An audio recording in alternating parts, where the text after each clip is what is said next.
Good afternoon, ladies and gentlemen. Of the regime. I now call upon the representative of the Aceh Sumatra National Liberation Front. Thank you, Mr. Chairman. My name is Asnawi Ali and I represent Aceh Sumatra National Liberation Front, or ASNL. Aceh is located at the northern tip of island Sumatra and has been in conflict with Indonesia since its creation after the Second World War. In the wake of the Boxing Day tsunami, the Free Aceh movement in Indonesia signed a peace deal that ended the 30-year military conflict. Last August, Aceh marked the 12th-year anniversary of the armed conflict's end, but the authority has shown little interest in addressing past injustice and full reparation to tens of thousands of victims, especially for young people. Relating to the above-mentioned background and in line with Security Council Resolution 2250/2015, with reference to the Aman Declaration on Youth, Peace, Security and Stability, I would like to draw the attention of this forum on minority youth and its challenges in Indonesia, especially in my homeland, Aceh. Youth today are the leader of tomorrow, they say. That is very true indeed. But looking at the situation around the world that young people are facing today is really worrisome. Not only what is happening in conflict-ridden countries such as in the Middle East, but also is in the so-called stable third world countries such as Indonesia. Due to this and some other reasons such as unresolved gross violation of human rights by military during the conflicts. Furthermore, the young generation is faced with even more fatal problem today, namely drug abuses. The drug business is relating mostly to a lucrative business of the Indonesian security forces, military and the police financing its operation. This was comprehensively reported by international organizations such as Human Rights Watch, Transnational Institute. Therefore, we urge all stakeholders to recognize and implement the 4 key areas of the declaration, especially point number 2. Recognition and support of youth networks, organizations and individual initiatives in preventing violence and violence extremism and promoting peace. Thank you very much for your attention.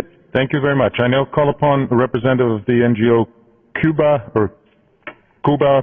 Community Service. Thank you very much, Professor Parker, for your moderation.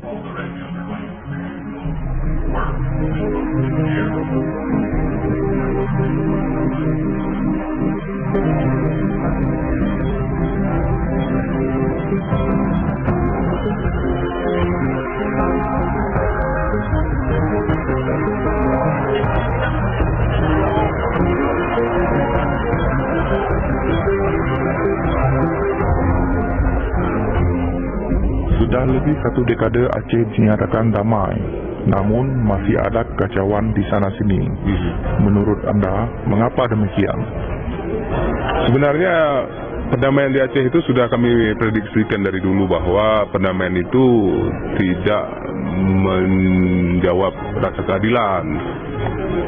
Dan ini sudah terbukti, sudah 12 tahun.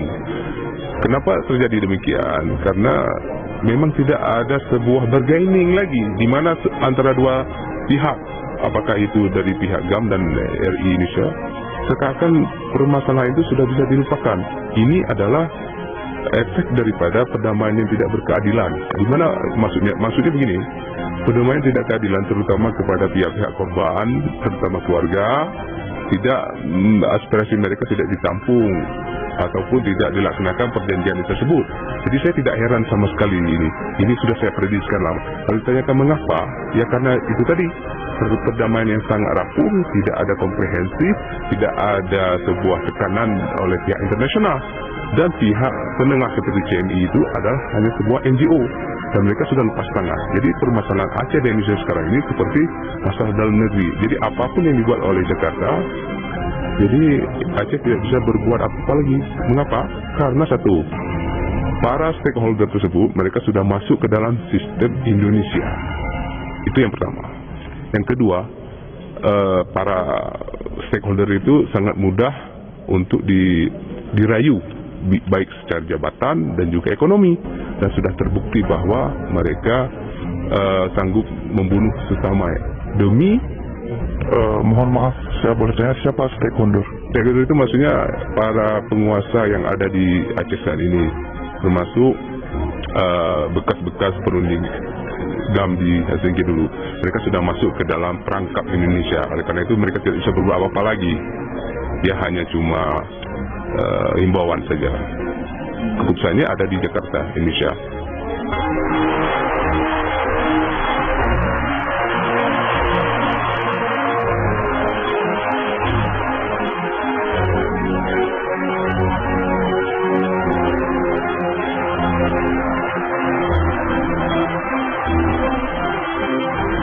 Apa yang sebaiknya dilakukan oleh orang Aceh?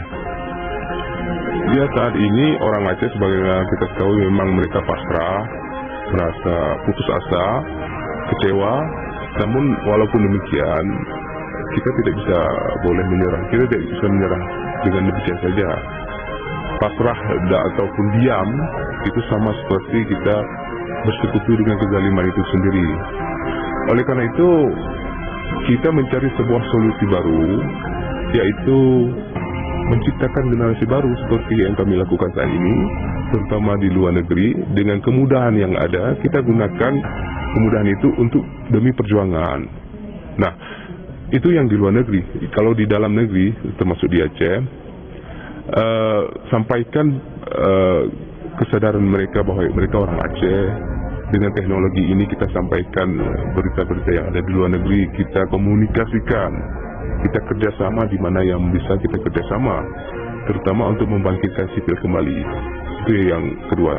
Dan yang terakhir, kita bisa memanfaatkan anak muda di Aceh supaya bergerak seperti tahun 98 dahulu, yaitu ketika civil society di sana sangat kuat. Nah, sekarang generasi telah bertukar. Oleh karena itu, kita tetap bekerjasama, membuat kerjasama dengan mereka. Ya.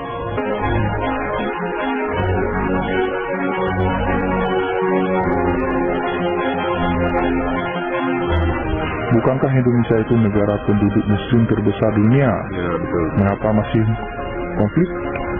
Ini sebuah persepsi yang bisa dikatakan keliru. Kenapa Aceh berkonflik dengan Indonesia? Untuk menjawab itu, saya hanya memberikan sebuah logika seperti ini.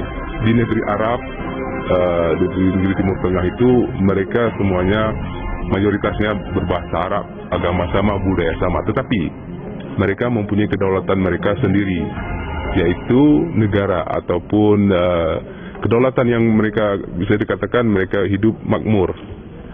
Nah, kalau dianalogikan ke Aceh, yang Aceh berbeda bahasa, budaya, mungkin budaya hampir sama, tapi mengapa Aceh berkonflik untuk mendirikan sebuah kedaulatan?